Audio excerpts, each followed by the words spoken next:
नमस्ते, मैं हूं रविंद्र गौतम और आप देख रहे हैं संजीवनी टीवी। दोस्तों, आरबीआई ने अभी एक ही झटके में 150 एनबीएफसीज का रजिस्ट्रेशन रद्द कर दिया है और दो कोऑपरेटिव बैंक्स पर 17,80,000 का जुर्माना ठोक दिया है। सवाल यह है कि यह एक्शन क्यों हुआ, इसका असर आपके ऊपर क्या पड़ेगा और सबसे जरूरी बात, क्या आपकी जमा पूंजी खतरे में है। आज संजीवनी टीवी पर हम सब कुछ एकदम साफ साफ समझेंगे। तो पहले समझते हैं कि आखिरकार ये हुआ क्या है। तो 14 मई 2026 को आरबीआई ने एक बड़ी प्रेस रिलीज जारी की। इसमें बताया गया कि 6 अप्रैल से 21 अप्रैल 2026 के बीच आरबीआई ने 150 नॉन बैंकिंग फाइनेंशियल कॉरपोरेशन यानी एनबीएफसीज का सर्टिफिकेट ऑफ रजिस्ट्रेशन यानी कि सीओआर रद्द कर दिया है। यह कार्यवाही आरबीआई एक्ट 1934 की धारा 45(1)(a) अंडर ब्रैकेट 6 के तहत की गई। मतलब यह आरबीआई का कानूनी अधिकार है और इस अधिकार का इस्तेमाल उन्होंने पूरी ताकत से किया है। अब देखिए, ये कंपनियां थी कहाँ। तो वेस्ट बंगाल में 75 कंपनियां थी जो सबसे ज़्यादा थी और ज़्यादातर कोलकाता और आसपास की कंपनियां। दिल्ली में 67 कंपनियां थी दूसरे नंबर पर और बाकी तेलंगाना, बिहार, मध्य प्रदेश, तमिलनाडु और हरियाणा में। इसके साथ ही एमपी और गुजरात के दो कोऑपरेटिव बैंक्स पर भी कुल 17,80,000 रुपए का मॉनेटरी पेनल्टी लगाई गई है। लेकिन रुकिए, इतना बड़ा एक्शन अचानक क्यों हुआ, ये एक सवाल है। और इन कंपनियों ने ऐसा क्या किया था जो आरबीआई को इतना सख्त कदम उठाना पड़ा। तो दोस्तों, अब पहले ये समझते हैं कि एनबीएफसीज होती क्या हैं।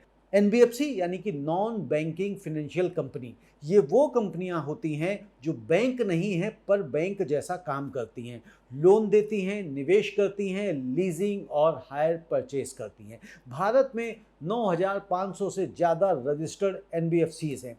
ये उन इलाकों में पहुंचती हैं जहां बैंक नहीं जाते। छोटे किसान, छोटे व्यापारी, दिहाड़ी मजदूर, यानी इनकी ज़रूरत है, लेकिन बिना नियमों के ये खतरनाक भी हो सकती हैं। अब आते हैं मुख्य सवाल पर कि इन 150 कंपनियों का लाइसेंस क्यों रद्द हुआ। तो आरबीआई ने 3 मुख्य कारण दिए हैं। पहला, नियमों का पालन नहीं। ये कंपनियां आरबीआई के गाइडलाइंस फॉलो नहीं कर रही थी।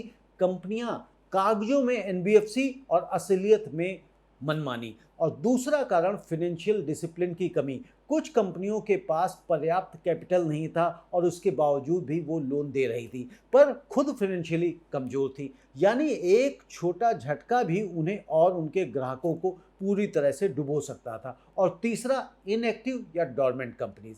कई कंपनियां नाम की एनबीएफसीज थी, कागज पर रजिस्टर थी और जमीन पर कुछ भी नहीं। ऐसी कंपनियां ब्लैक मनी लॉन्ड्रिंग और फाइनेंशियल फ्रॉड का जरिया बन सकती हैं। और कोऑपरेटिव बैंक्स की अगर हम बात करें तो जिला सहकारी केंद्रीय बैंक मर्यादित मध्य प्रदेश, मर्यादित मतलब लिमिटेड, पर पेनाल्टी लगी क्योंकि उन्होंने अनक्लेम्ड अमाउंट्स को समय पर depositor education and awareness fund में ट्रांसफर नहीं किया।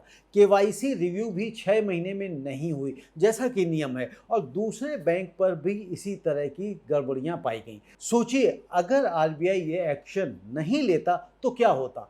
लाखों लोगों का पैसा इन कंपनियों में फंसा रह सकता था और तब कोई बचाने वाला नहीं होता। दोस्तों, ये कोई पहली बार नहीं है। आरबीआई पिछले कुछ सालों से लगातार फाइनेंशियल सेक्टर की सफाई कर रहा है। 2022 में पेटीएम पेमेंट्स बैंक पर कार्रवाई हुई। 2023-24 में कई कोऑपरेटिव बैंक की जांच। 2025 में माइक्रो फाइनेंस सेक्टर में रिफॉर्म और अब 2026 में एक साथ 150 एनबीएफसीज का सफाया। और यह सब है आरबीआई के एक बड़े मिशन का हिस्सा। इंडिया के फाइनेंशियल सिस्टम को सेफ करना, ट्रांसपेरेंट बनाना और स्टेबल बनाना।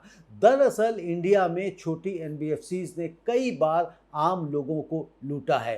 पोंजी स्कीम्स के जरिए, फेक इन्वेस्टमेंट प्लान्स के जरिए और हाई इंटरेस्ट ट्रैप्स का लालच देके। यह सब कुछ एनबीएफसी की आड़ में होता रहा है। आरबीआई का यह एक्शन उसी की काट है।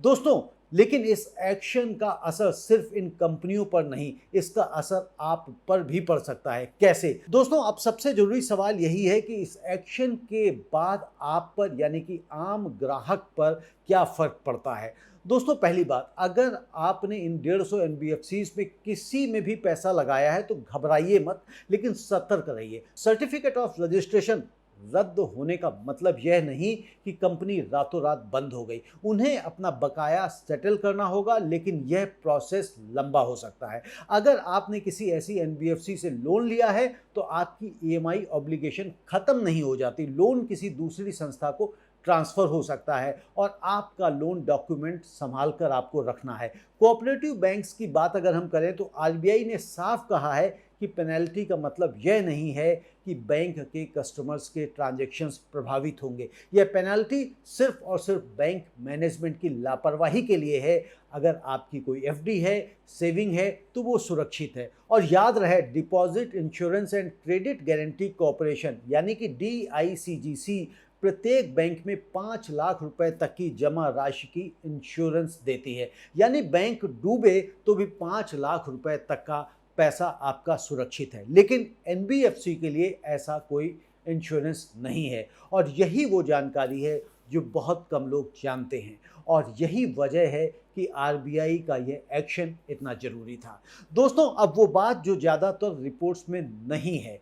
वेस्ट बंगाल में 75 और दिल्ली में 67, कुल 150 में से 142 कंपनियां सिर्फ इन्हीं 2 राज्यों से है। यह कोई इत्तेफाक नहीं है। वेस्ट बंगाल में सारदा और रोज वैली जैसे चिट फंड स्कैम्स ने लाखों लोगों को बर्बाद किया था।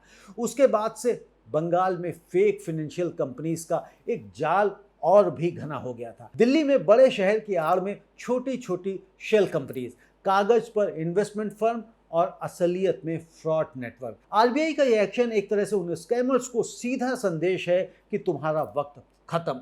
और दूसरी बड़ी खबर है कि आरबीआई ने 29 अप्रैल 2026 को एक नया फ्रेमवर्क भी जारी किया है और जुलाई 2026 से कुछ छोटी लो रिस्क एनबीएफसीज को कंपलसरी रजिस्ट्रेशन से छूट मिलेगी। वो जिनकी एसेट्स 1000 करोड़ से कम हैं, जो पब्लिक से पैसा नहीं लेती और जिनका कोई कस्टमर इंटरफेस नहीं है। यानी आरबीआई एक तरफ धोखेबाज कंपनियों को बाहर कर रहा है और दूसरी तरफ ऑनेस्ट स्मॉल प्लेयर्स को राहत भी दे रहा है। यह है स्मार्ट रेगुलेशन का असली मतलब। दोस्तों, बात करते हैं कि आप खुद को कैसे सुरक्षित रख सकते हैं। तो किसी भी एनबीएफसी में पैसा लगाने या लोन लेने से पहले आरबीआई की ऑफिशियल वेबसाइट rbi.org.in पर जाएं और उस एनबीएफसी का नाम सर्च करें।